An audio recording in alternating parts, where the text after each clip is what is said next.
Bismillahirrahmanirrahim. Assalamualaikum warahmatullahi wabarakatuh. Baiklah, pada kesempatan ini kami dari kelompok 8 yang beranggotakan Noviantika Luxiana Putri dan Nur Hafidah yang akan memaparkan materi pada hari ini tentang Qasar. Baiklah, lanjut saja kita ke poin pertama, yaitu pengertian Qasar. Qasar secara bahasa sama dengan taksis, berarti pengkhususan. Sedangkan secara istilah, qasar adalah mengkhususkan suatu perkara dengan perkara lain dengan tata cara yang khusus. Kemudian contoh, ma fihum illa khalil, tidaklah paham kecuali khalil. Nah, dari contoh tersebut memberikan makna bahwa yang paham hanyalah si khalil. Kemudian dalam qasar mengandung dua bagian pokok, yaitu maksur atau sesuatu yang dikhususkan dan maksur alih yang menerima pengkhususan. Misalnya, la yafuzu illa sholihun, tidak beruntung kecuali orang-orang sholih. Nah, dari pernyataan ini mengandung arti pengkhususan atas keberuntungan hanya bagi orang-orang yang baik saja. Dari kalimat tersebut, yang menunjukkan warna merah itu yang disebut dengan maksur, yang berwarna ungu yang disebut dengan maksur alaih, dan yang berwarna biru ada watul qasar. Kemudian ada pembagian qasar berdasarkan kedua bagian pokok qasar. Yang pertama ada qasar al-sifat ala al-mausuf atau mengkhususkan sifat pada yang disifati. Contohnya, la yafuzu illa sholihun, tidak beruntung kecuali orang-orang saleh. Kemudian yang kedua ada qasar al-mausuf ala al-sifat atau mengkhususkan yang tersifati pada sifat. Contohnya, innamal hayatul la'ab, kehidupan itu hanyalah permainan. Nah, dari contoh kalimat ini, yang berwarna hitam itu yang disebut dengan mausuf, yang berwarna abu-abu itu yang disebut dengan sifat. Kemudian pembagian qasar berdasarkan baik sifat ala mausuf maupun mausuf ala sifat. Yang pertama ada qasar hakiki atau mengkhususkan sesuatu sesuai dengan kenyataannya, tidak digantungkan pada yang lain. Seperti contoh, la ilaha illallah, tiada Tuhan selain Allah. Pada contoh ini mengkhususkan sifat ketuhanan kepada Allah. Hal ini memang benar menurut hakikat dan kenyataan. Kemudian yang kedua ada qasar idofi atau kekhususan ini dihubungkan dengan kenyataan tertentu. Contohnya, wa ma Muhammadun illa rasul, tidaklah Muhammad itu kecuali seorang rasul. Nah, pengkhususan ini lahir karena ada orang yang menganggap bahwa Muhammad bukanlah rasul. Padahal dalam kenyataannya Muhammad bukan hanya seorang rasul, tetapi juga pemimpin bagi masyarakatnya, suami bagi istrinya, dan bapak bagi anak-anaknya. Kemudian pembagian qasar yang ketiga ada qasar ifrad, yaitu ketika mukhatab berkeyakinan akan bersekutunya suatu hukum. Seperti contoh, innamallahu ilahu wahid, sesungguhnya Allah Tuhan yang Maha Esa. Pernyataan ini untuk menanggapi mereka yang percaya bahwa Tuhan adalah yang ketiga dari tiga.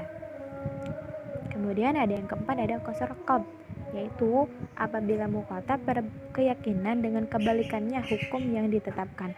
Seperti contoh, ma safaru illa Ali, tidaklah pergi melainkan Ali. Contoh tersebut untuk menolak orang yang berkeyakinan bahwa orang yang pergi itu Khalil, bukan Ali. Dengan demikian berarti Anda telah membalikkan keyakinan mukhatab. Kemudian yang kelima ada qasar ta'yin, yaitu ketika mukhatab ragu-ragu dalam hukum. Seperti contoh, al-ardun mutaharikatun la thabitah, bumi itu bergerak, tidak tetap. Nah, contoh ini menolak orang yang ragu tentang keadaan bumi, apakah bergerak atau tetap. Lalu ia mengatakan hal tersebut.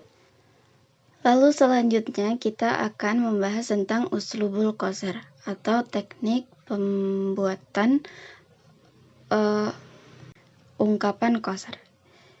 Jadi dalam pembuatan qasar ada 3 teknik, yaitu al-qasru bitakdim, al-qasru bidhamir al-fasal, lalu yang ketiga al-qasru bil adawat. Lalu kita akan bahas satu persatu. Al-qasru bitakdim. Dalam al-qasru bitakdim, unsur atau fungsi kalimat yang ingin difokuskan maknanya diletakkan pada awal kalimat, dan dalam terjemahan bisa digunakan partikelah, seperti pada ayat Ali Imran ayat 189, walillahi mulkus samawati wal ard wallahu ala kulli syai'in qadir. Artinya, kepunyaan Allah lah kerajaan langit dan bumi, dan Allah maha perkasa atas segala sesuatu. Pada ayat ini yang ingin diperjelas adalah, yang ingin dikhususkan adalah kata kepunyaan Allah. Makanya kalimat ini diletakkan di awal. Jadinya walillahi atau kepunyaan Allah lah. Seperti itu. Lalu selanjutnya al-qasru bidhamir al-fasl. Al-qasru bidhamir al-fasl adalah meletakkan dhamir antara mubtada dan khobar yang ma'rifat atau khobar yang diawali dengan alif lam, digunakan untuk memberikan pemfokusan pada mubtada atau subjek. Contohnya, amit takhidu min dunihi awliya'a fallahu huwal waliyyu al-ayah. Artinya, atau patutkah mereka mengambil pelindung-pelindung selain Allah? Maka Allah dialah pelindung yang sebenarnya. Pada ayat ini yang menjadi mubtada adalah Allah. Lalu yang menjadi khobar yang ma'rifat adalah kalimah al-waliyu. Nah, di antara kedua kalimah ini, di antara mubtada dan khobar ini ada dhamir al-fasl, yaitu huwa. Nah, fungsi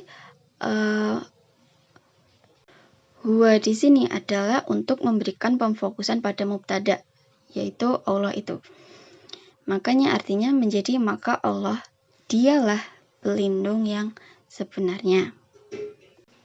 Lalu selanjutnya teknik yang ketiga yaitu al-qasru bil adawat. Al-qasru bil adawat ini adalah teknik mengqasar yang paling masyhur atau yang paling sering digunakan, yaitu kita ketahui di sini ada 4 cara. Yang pertama, menggunakan nafi atau pengingkaran dan istisna atau pengecualian, di mana maksur alaihnya terletak setelah adat istisna. Contohnya, la yafuza illa al-mujiddah. La merupakan huruf nafi atau pengingkaran, sedangkan ila merupakan harful istisna atau pengecualian. Maka yang menjadi maksur alaihnya terletak setelah adat istisna, yaitu al-mujiddah. Lalu ada watul qasri yang kedua, yaitu menggunakan innama, yang artinya adalah hanyalah, yang maksur alaihnya terletak di akhir. Contohnya, innama yakhsyallaha min ibadihi al-ulama. Innama merupakan adatul qasri, sedangkan maksur alaihnya adalah kata al-ulama.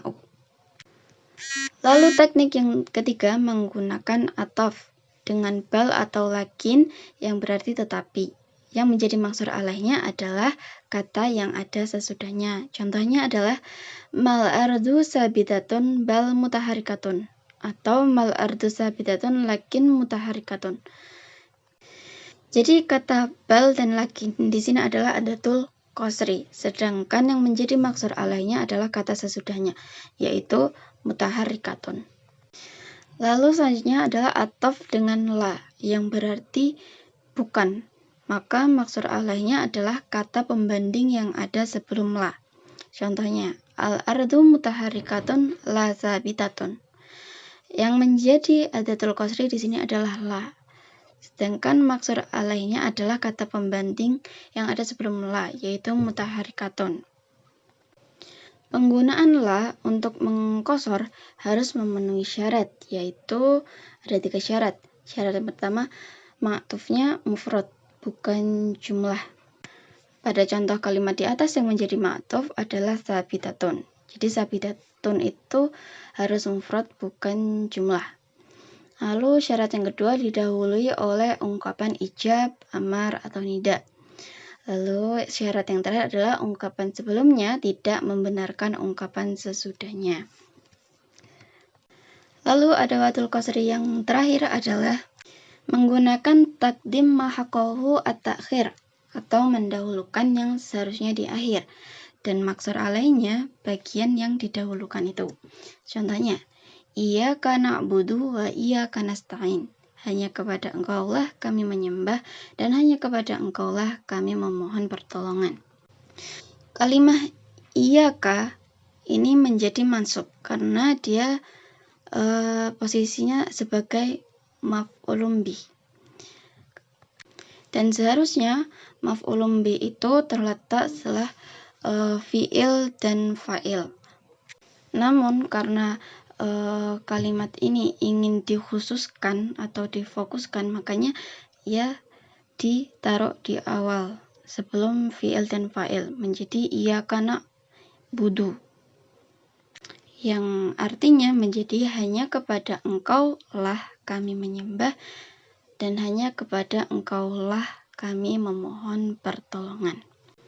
Lalu selanjutnya kita akan membahas tentang adawatul qasri. Sesuai dengan pembahasan kami sebelumnya tentang uslubul qasri, kita ketahui bahwasanya dalam mengqasar itu kita bisa menggunakan adawatul qasri yang telah kita bahas tadi, yaitu terdiri dari 4, innama, nafyi dan istisna, lalu ataf dengan la, ataf dengan bal atau lakin, dan yang terakhir adawatul qasri adalah mendahulukan yang semestinya diakhirkan atau takdimu ma haqqahu at-ta'khir.